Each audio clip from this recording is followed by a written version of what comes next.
As little as I want to see Ashley in a new romance, which is very, very, very, very, very little, I don't want to see it at all. This show doesn't do good starting romances.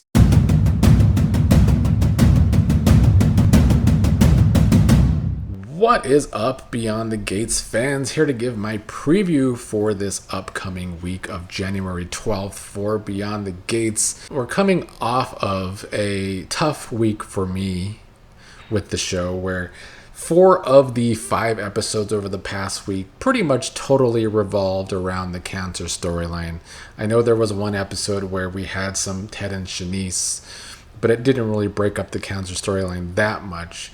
Really, only one episode last week was not revolving around the cancer storyline, and that was more so revolving around what Joey and Leslie might get up to with the whole free clinic thing.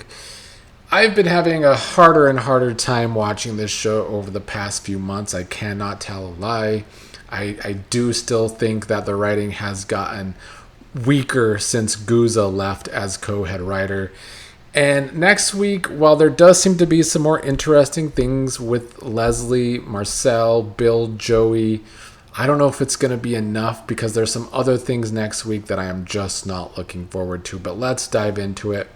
First in the preview, we see Vernon and Anita coming to see Danny. Andre greets them at the door saying she might be undressed, so wait. Anita says something like, "Oh, I've seen my daughter before that way." I think this is just Anita and Vernon visiting Danny after she got her test results back. Danny is the one with the cancer gene, and I'm sure Anita and Vernon want to comfort their daughter about that.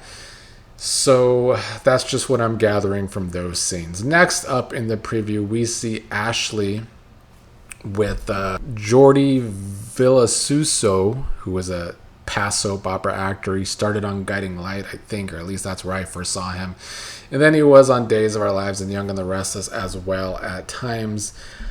It's just hard for me to get excited for this character because he's going to be in a storyline with Ashley, and that's just the way it is. I feel like it's going to be a wasted character for him.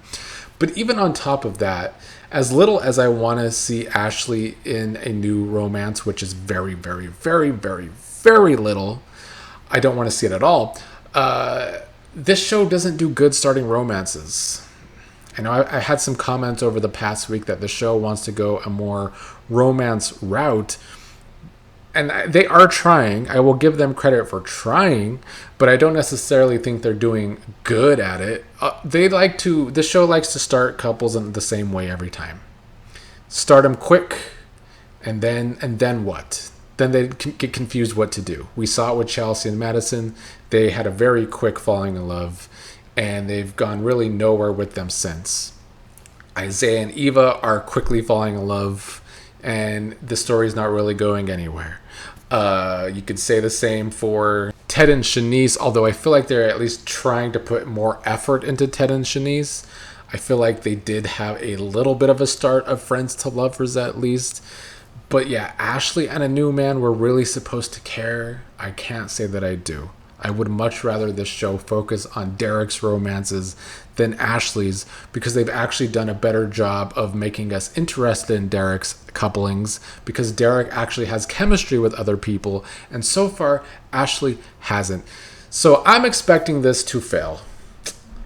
Hayley is in the preview trying to give Bill more tea, and Bill tells her that he's not going to drink any more of her poison. Now, I think this is just going to be a fake out. I don't think Bill knows that it's actually poisoned. I think Bill's just sick of the tea that Hayley keeps giving him and is making a joke about it. That's my prediction for those scenes. I don't think they're going to just end the poisoning suddenly and Bill somehow knows about it. That I don't see happening. So I think that will be a fake out. The only bad thing about that being a fake out is we're just going to have repetitive scenes between Hayley and Bill. They refuse to start moving that storyline quicker. They refuse to do that for some reason. Next up in the preview is Naomi and Chelsea doing their blood tests to check if they have the cancer gene or not. So just more of the same there. Next in their preview is Joey upset with Leslie, saying he's had people killed for making comments like that. We also see Joey visibly upset at Leslie as he's walking away from her. So it does seem as though Leslie's going to be pushing Joey's buttons. Leslie has made it known she's not afraid of Joey. And I still like these two clashing. It's one of the only things I'm looking forward to in this next week, at least judging by this preview, is the Leslie and Joey stuff. I would like this show's villains to become entertaining again because they've kind of fallen off when it comes to being entertaining. Them sparring with each other is a way to go about that. Then in the preview, we see Joey again visiting Bill about something. I don't know if this has to do with Joey trying to get Bill into politics again. That would be my prediction since we've seen it in the past. Bill does seem a little more excited about this meeting with Joey than last time. I also wonder if this meeting has anything to do with Leslie, but I kind of doubt that. I think it is probably politically motivated. And then we end the preview with Leslie and Marcel together, and Leslie kind of playing with Marcel's gun.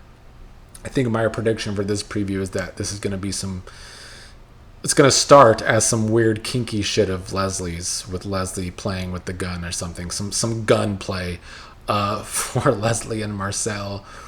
But I'm also continue to be interested to see where they are taking the Leslie and Marcel coupling. It's another coupling that's kind of happened quickly, which is what this show does.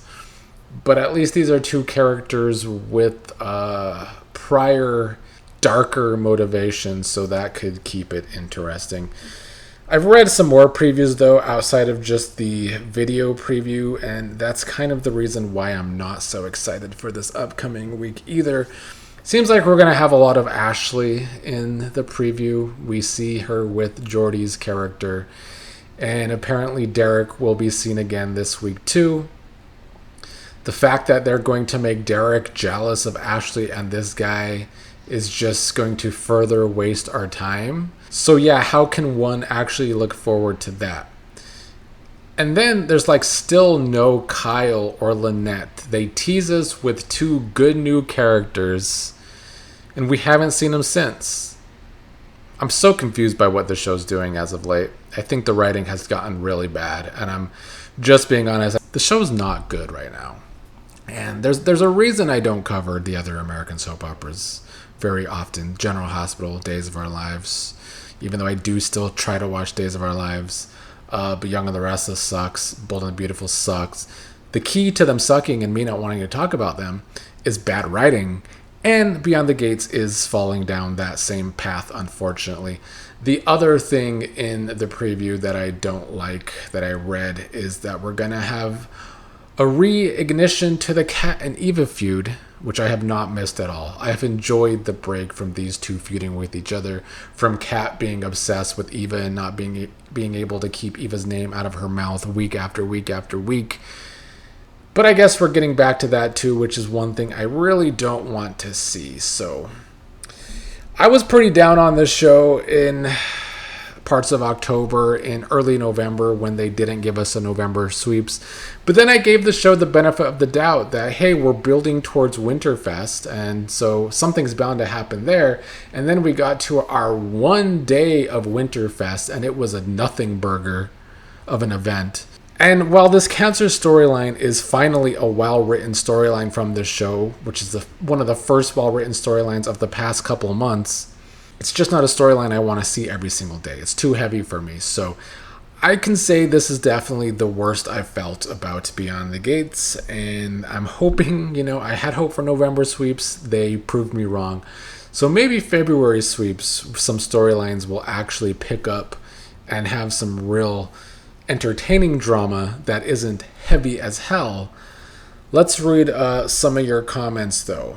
Barbara Gregg said, I love the way Andre comforted Danny during nap time. So beautiful and touching.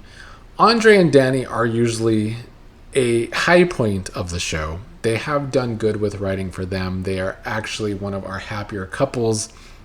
However, with Danny getting diagnosed with having the cancer gene, I fear for what that means for the Danny and Andre coupling, and if that means Danny is going to find solace in Bill. So I don't know how much happiness is left for Andre and Danny, honestly. Qua Sarah said, I love that Shanice is the one that gets to spar with Leslie. She seems equal to the task. Love their scene. I also love Leslie and Marcel. Equally funny and sleazy. Plus, we have no idea what they might really do to one another. Also, Danny and Andre and their nap. He is so sweet with her. Love, love, love. Yeah, Andre continues to be great with Danny, like we just talked about. As for Shanice and Leslie, I too like that Shanice is willing to spar with Leslie. I think that's what the character of Leslie has needed, is someone not afraid to go toe-to-toe with her. And maybe Shanice is up for that task.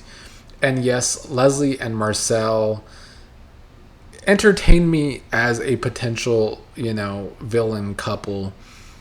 I'm interested to see where they go. Someone else in the comments had a theory on Marcel, though. Only one Adrian said, I think Marcel is trying to get Leslie comfortable enough to slip up and admit she tried to kill Laura. He will try to make that his final redeeming act before he retires to prove he's really the legend they say he is. I mean, there would be a change for the character of Marcel to see him want to go out on a high note with his career after he was a legend at some point. That's what Jacob used to talk about a lot when Jacob first was going to be partnered with him. Since then, he sees that Marcel's reputation has fallen. Maybe Marcel taking down Leslie does help his reputation. However, I will say, if Marcel is the cop that takes down Leslie, it's going to be really bad for the Jacob character, because we all already see him as a bad cop and just kind of plain dumb in general. Then if Marcel's the one that solves the big case and not Jacob, I don't know what we're supposed to think of Jacob as a cop at that point. Tanya Simpson said, absolutely, I agree with the male characters making the males weak, especially the black men. It's upsetting. Yeah, this show loves to write their males terribly, make them weak, make them dumb. We've seen it time and time again. Bill started as one of the only male characters not like that, but even he's become very dumb, at least when it comes to Hayley. So I would love for the writing on the male characters to improve, but I think with these two woman head writers at the helm, that's not going to happen anytime soon. Durrell Smith said, Joey was hilarious today when he said your Teddy didn't stand a chance. I laughed so hard. Joey and Leslie's scenes last week were the highlight of the week. Honestly, by far. Like, there's been some really well acted scenes with the cancer storyline, but it's just not the kind of TV I like personally, so I preferred the Joey and Leslie interactions myself. Sable7114, shout out Sable in the comments, said, I thought the show was quite comical today between Joey and Leslie and Ashley and Shanice, and I love the history lesson given regarding cotillions. I do like the history lesson with cotillions too, because I didn't know much of that history, so they're doing a good job with that.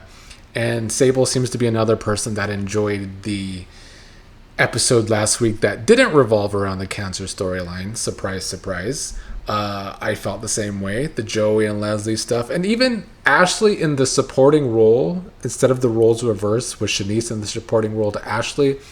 Ashley in the supporting role to Shanice worked way better because Shanice is actually an entertaining character, and I think Ashley only works as a supporting character right now. They have yet to be able to make her work. So Ashley getting into a new romance, a new Insta romance, isn't going to help. Alicia8857 said, Timu Tomas is reading right off the script. Even I could do better. I think I can too, and I have a pretty monotone voice, but I think there's just a little more charisma in pretty much most of us than whatever the actor that plays Tomas does with his acting. It's so emotionless every single time. Pearl H said, you hit it on the head with the Carlton and Nicole unit. If dry and boring were humans... Yeah, they really are dry and boring together. It's not a good coupling. A couple more comments. Dupree Richardson said, Agreed with everything you said, especially about the couples and having more storylines. Unpopular opinion, I see more long-term story potential if Nicole was the carrier. All this story will do is unite Bill and Danny back under one story and add some depth to her modeling career. I'm sure Naomi will get cancer at some point. I think I agree with Dupree Richardson that there was way more story potential for Nicole to be the one carrying the gene than Danny, because I agree that this is probably only going to be used for the Danny and Bill storyline. Ray in the comments said, Pisces, what happened to Nicole's white man? I'm confused. We're all confused. I have no idea why they brought in Kyle for 2.5 episodes and then we haven't seen him in a month. It is a pacing issue, to say the least. Because I don't even know if anyone's going to remember Kyle by the time we see him again. Book Chala said, they got to stop bringing on part-time soap stars who can't commit. Where's Greg Vaughn? And is Jordi Vilasuso full-time or another absentee part-timer? This show has so many potential storylines but won't develop them. I'm not excited about the Jordi character because I'm not saying Jordi's a bad actor, but he's not like a riveting actor, even though he's a soap opera vet. Greg Vaughn, I think, is a great actor, so I was excited to see Greg Vaughn. But if they're not going to be able to get him consistently, I don't think that's going to be good for the Kyle and Nicole storyline. Because I feel like they've already lost momentum. They had a momentum early on. This show cannot keep momentum. It really cannot keep momentum. We've seen it time and time again. I agree with Book Chala completely. There's a lot of potential with these storylines. There's a lot of potential with these characters. The show has stopped writing to get that potential out of them. And I don't know if it was Guza leaving the writing team or what, but something's got to give. I hope for the better. But clearly with my demeanor for the show today, I am not feeling the show right now. I'm not looking forward to this next week. And if February Sweeps isn't good, I might go back to only covering the show a few times a week rather than trying to cover it every single day.